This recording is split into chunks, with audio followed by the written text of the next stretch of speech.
मी आता 3री विद्यार्थी आहे. आपल्याचं नाव सांगा. हिरवे दादा आज आपण कुठे चाललोय? अरे आज आपण आदर्श प्राथमिक शाळेत चाललो आहे. पण तिथे करणार काय? अरे आपण तिथे जाऊन विद्यार्थ्यांना वाहतुकीचे नियम समजून सांगणार आहे.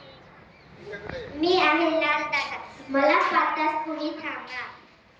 मी आहे पिवळे दादा, मला 5 तास तुम्ही इकडे तिकडे नीट लक्ष ठेवा. मी आहे हिरवे दादा, मला 5 तास तुम्ही पुढे चला. थांबा.